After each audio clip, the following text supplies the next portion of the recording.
Hola, estamos en el módulo 5, estamos hablando de ética en la investigación con agentes biológicos y organismos genéticamente modificados. Continuamos con el segundo paso de lo que hemos denominado los 4 pasos de la bioseguridad.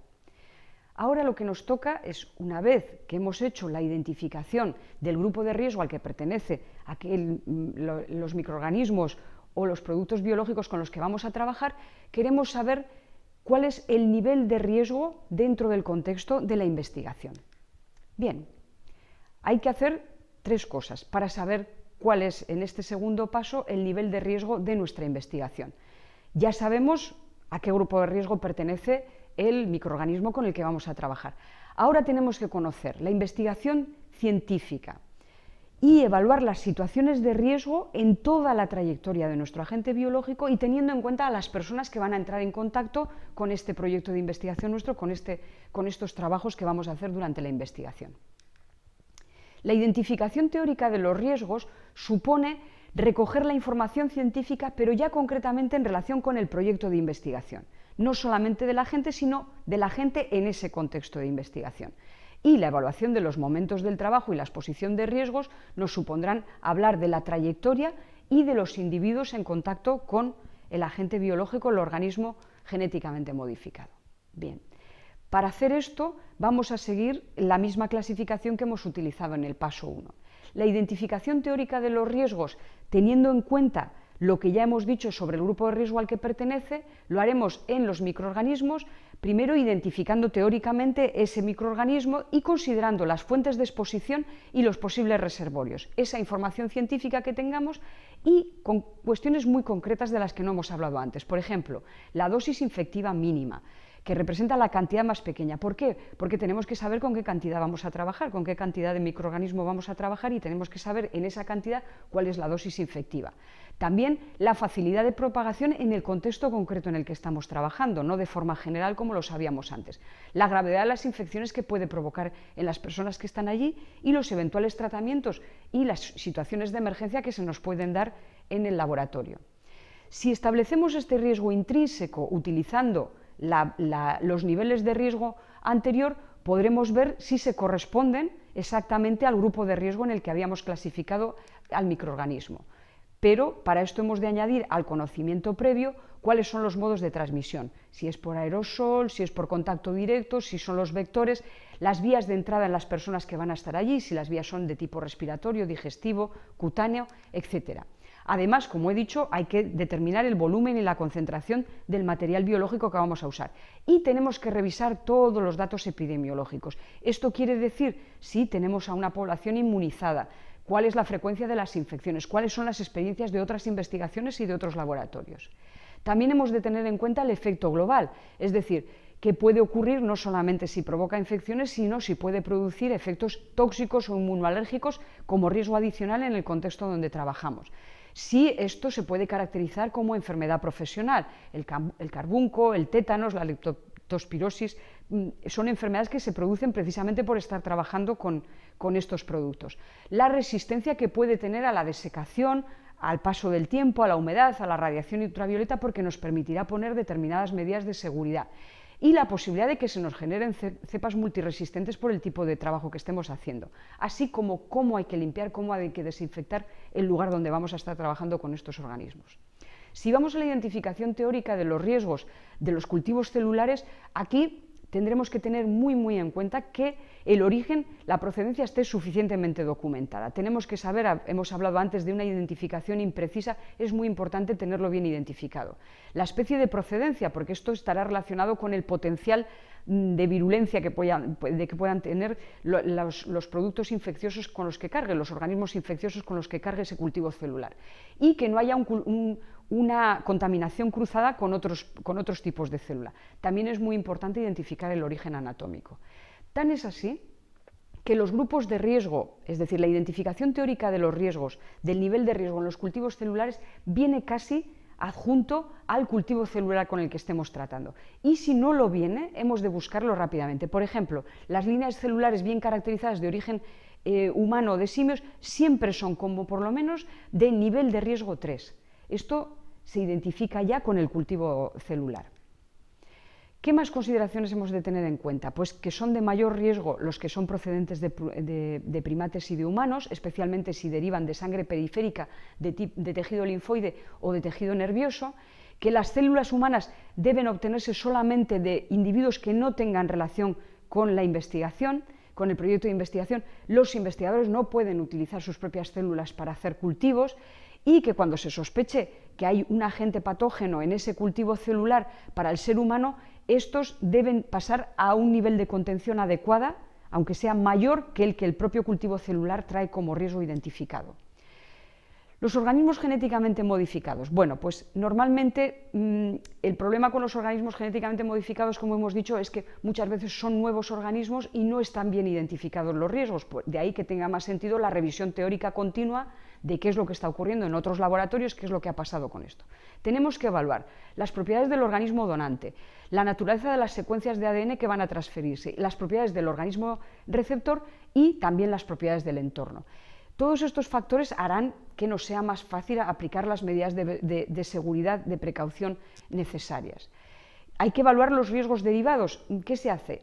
Digamos, testear los riesgos, muy concretamente. Como veis aquí un listado que es exhaustivo, pero no es completo, y por tanto continuamente tendremos que estar viendo para qué puede ser dañino ese organismo modificado. Y debemos también hacer una estimación del nivel de expresión necesario de ese organismo genéticamente modificado para que produzca actividad biológica o farmacológica. Y el receptor o el huésped, en este caso, tiene también debe ser también identificado porque quizá es especialmente susceptible o modifica la gama de los huéspedes que van a recibir este organismo modificado genéticamente, o quizá el estado inmunitario del receptor o las consecuencias de la exposición pueden provocarle un daño. Los riesgos derivados de la alteración de los rasgos patogénicos del organismo que se ha modificado genéticamente deben testarse de la misma manera que hemos hecho en la situación anterior, de tal manera que tenemos que ver si hay un aumento de la infectividad o de la patogenicidad, si se puede superar esta cepa por otra que tenga menos riesgos, etcétera, etcétera. Últimas consideraciones en relación con los organismos genéticamente modificados. Veremos que el uso de animales o plantas enteros con fines de investigación tienen características diferentes, la normativa es diferente dependiendo del país en el que estemos trabajando. Con el tema de los organismos modificados genéticamente todavía no se ha unificado toda la normativa, aunque en la Unión Europea, por ejemplo, trabajamos con una normativa muy similar en todos los países. La clasificación del nivel de riesgo tampoco es el mismo, dependiendo del país en el que estemos. Y por lo tanto es un proceso dinámico, no solo de observación y de estudio de lo que ha ocurrido con ese agente nuevo, sino de estar revisando también continuamente la normativa y las clasificaciones que los diferentes países emiten. Hemos hecho la identificación teórica de los riesgos en este segundo paso. Vamos a otros dos puntos que quizás son más sencillos. Ver cuál va a ser la trayectoria del agente biológico y ver cuáles van a ser las personas expuestas. Bien, la trayectoria de un agente biológico no es únicamente lo que ocurre dentro del laboratorio, sino es desde que se obtiene hasta que se elimina. Tenemos la obtención, la trayectoria que vaya a hacer durante todo el proceso de investigación y la eliminación que vayamos a hacer del mismo. Como veis, estos pasos se estipulan muy claramente. Hay un momento de obtención, hay un momento de transporte, hay un momento de recepción del agente o el organismo, de almacenamiento, de uso y de manejo en la investigación y de eliminación. Y cada uno de estos apartados debe ser contemplado en términos de riesgo. Con las personas expuestas, pues no solamente tenemos que considerar las personas que están manipulando porque están investigando, los investigadores que están capacitados para hacer ese trabajo y que se han formado en riesgos biológicos, sino que tenemos que pensar en todas las personas que pasan alrededor de ese laboratorio, bien el personal de laboratorio, el personal de limpieza, el de mantenimiento, y hemos de tener en cuenta todas las medidas que vayamos a tomar en el tercer paso en relación con estas personas. Claro, normalmente estas personas son trabajadores que están en el ámbito del centro de investigación o de la universidad, en el caso nuestro, en el caso de nuestros laboratorios, pero dentro de ellos hay grupos vulnerables. Puede haber personas con problemas de inmunodepresión, puede haber personas, mujeres que estén embarazadas y que esto suponga un riesgo adicional. Y lo que debemos hacer siempre cuando nos planteamos nuestro proyecto de investigación es no verles como un grupo homogéneo, sino tener en cuenta las características personales de cada uno, las condiciones personales de cada uno. Hemos establecido el nivel de riesgo en este proceso de evaluación de las características teóricas del agente biológico, el organismo modificado, de la trayectoria del material biológico y de la identificación de las personas expuestas. Como resultado de estos 3 parámetros, vamos a identificar el nivel de riesgo 1, 2, 3 o 4, que ahora escribimos con números romanos, determinando así, primero, el grupo de riesgo al que pertenece el agente biológico, el microorganismo o el organismo con el que vamos a trabajar, y la probabilidad de que se materialice el daño, que esto es el nivel de riesgo. La posibilidad de exposición, el tiempo que vamos a dedicar a las tareas de riesgo y la existencia de medidas de control es lo que vamos a tener que tomar en cuenta ahora.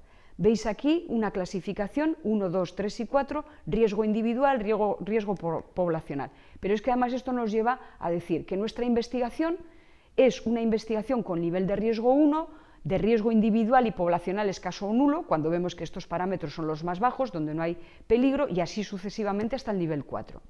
Establecer este nivel de riesgo en la intención deliberada es muy simple, porque todo lo vamos a prever. Nosotros vamos a coger el organismo, nosotros decimos dónde lo vamos a trabajar, cómo vamos a hacer la trayectoria, qué individuos van a estar expuestos. Es mucho más problemático cuando la exposición es de tipo incidental, es decir, no podemos preverla porque pudiera ocurrir o no. Cuando hay una exposición a varias categorías, nuevamente aquí, como en el caso anterior, aplicamos siempre el nivel máximo de riesgo, porque esto nos obligará a medidas de contención de nivel más alto. La evaluación tenemos que repetirla periódicamente, no puede hacerse en el inicio de la investigación y dejar que la investigación acabe sin periódicamente revisar si nuestras medidas, si lo que hemos identificado es correcto. Debemos repetir todo el proceso si se produce algún cambio en el producto biológico en el que vamos a trabajar o en la situación de los propios investigadores. Y si detectamos que cualquier trabajador, cualquier persona en la investigación o del contexto tiene una infección, una toxicidad, sea del tipo que sea, si está dentro del contexto de la investigación, debemos revisar otra vez todo este nivel de riesgo que habíamos identificado. Nos va a permitir poner medidas de contención, y la persona responsable es la persona responsable de la investigación, la que debe tomar las medidas de bioseguridad. Pero siempre, tanto en la universidad como en cualquier centro de investigación, es el servicio de prevención el que nos asesora, el que nos orienta y el que nos ayuda a tomar medidas como investigadores en ese proyecto que utiliza agentes biológicos y organismos genéticamente modificados. Ya sé los riesgos que van a darse ahora. ¿Cómo protejo la salud y el medio ambiente una vez que los he conocido?